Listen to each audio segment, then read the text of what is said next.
In today's video, I'm going to teach you how to fix the TPM 2.0 error on Valorant for Windows 10 or 11. First things first, if you're experiencing this issue, it often requires checking and possibly enabling both Secure Boot and TPM 2.0 within your computer's BIOS settings.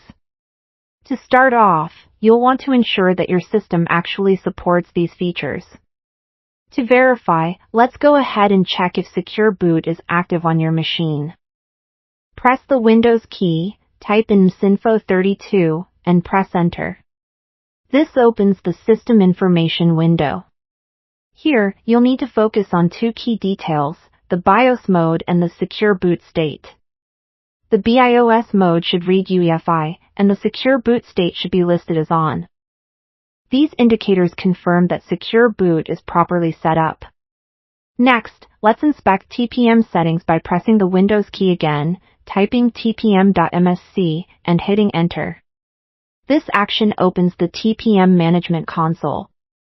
You're looking for a status that says the TPM is ready for use and a specification version of 2.0.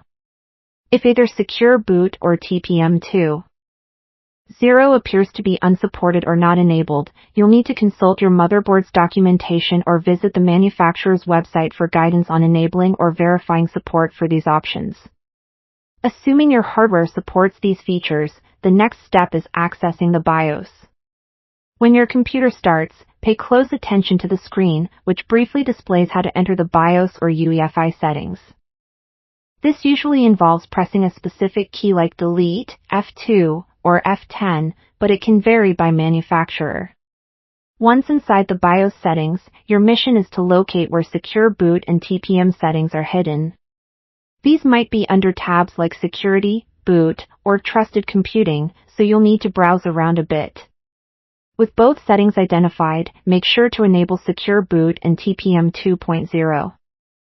Sometimes, enabling TPM requires you to also activate an option called Security Device Support if it's available. Once you've toggled these settings, you're practically on the home stretch. It's crucial to save these changes before you exit the BIOS. This is usually done by pressing F10 double-check for any prompts that say Save and Exit to confirm. Upon restarting your computer and booting back into Windows, you'll want to double-check that everything is set up correctly. Open the System Information tool again using Sinfo32 and revisit the TPM Management Console with tpm.msc. Make sure both Secure Boot says on and that TPM is ready for use. Once confirmed, fire up Valorant to see if this solves your error. If the problem still lingers, additional steps are sometimes necessary. For Windows 11, consider downgrading to Windows 10 if Secure Boot or TPM 2.0 can't be supported. On Windows 10, try disabling virtualization-based security, as this might help bypass the error, as suggested by Valorant support. Lastly, if all else fails, don't hesitate to reach out to Valorant support. They might have further insights specific to your situation. Hopefully, this walkthrough helps you return to your game smoothly. Thanks for watching, and good luck!